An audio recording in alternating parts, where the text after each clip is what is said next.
Hello there, welcome to BiblBabel, the show where we babble about the Bible. For our first episode, I thought I'd ask some of my friends for a topic they'd be interested in. So let's see what they said.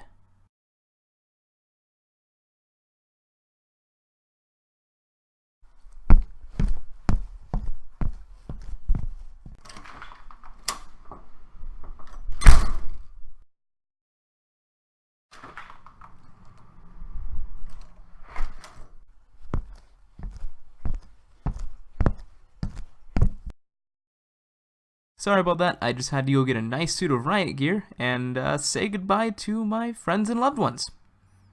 Oh, no, not because I think this is going to be a touchy subject or anything like that. No, I plan to do this before every video I make. And on that note, let's get started. Right, so before we can talk about anything, the first thing we need to answer is what our job as Christians is in general, not just in regards to homosexuality. Luckily, the Bible's pretty straightforward about this. The Great Commandment is to love God, the second greatest commandment is to love other people, and the Great Commission is to make disciples of all nations. In other words, to evangelize. So now that we have a general idea of what we're trying to accomplish as Christians, the next logical question is how do we even go about doing these things? Once again, the answer is actually pretty simple. For both the second greatest commandment and the Great Commission, the answer is the same. Spread the gospel. Obviously, this accomplishes the Great Commission. I mean, it basically is the Great Commission, but it also accomplishes the command of loving others. This is because the best way to help someone and make their life better, and by that I mean their eternal life, not the century at best they have here on earth, is to give to them the greatest gift that humanity's ever been given, that is, Jesus Christ. That said, in regards to our original question about how Christians should respond to homosexuality, this step of evangelizing people only really applies if the person in question isn't already a Christian.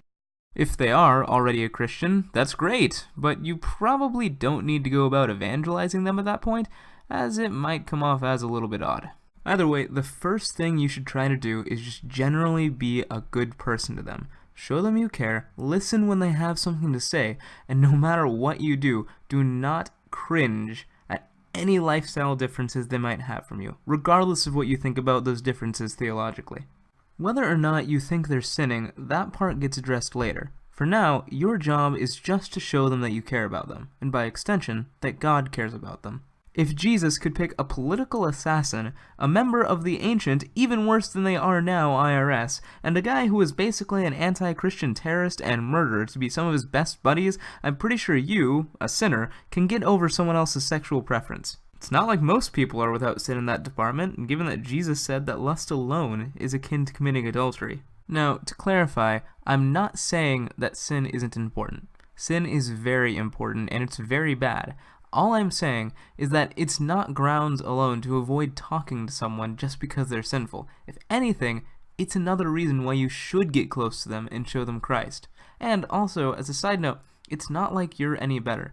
All of us were lost in sin until Jesus saved us.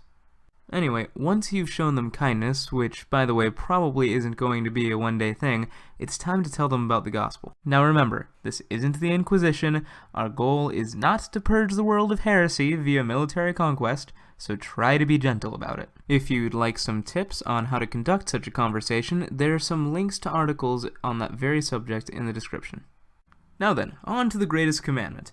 The stuff we need to do in order to love God with all our heart, soul, and mind is once again pretty straightforward. Simply put, the best way to express your love to God is by living faithfully, and whenever possible, helping others in their quest to do the same. One important aspect of that, which we're going to focus on for this series, is abstaining from sin, because as Jesus said, anyone who loves God will obey him. This begs the question though, is homosexuality even a sin?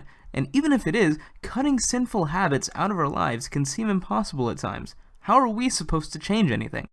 Those are great questions, hypothetical viewer, and they will be answered in part 2 of this series. See you next time.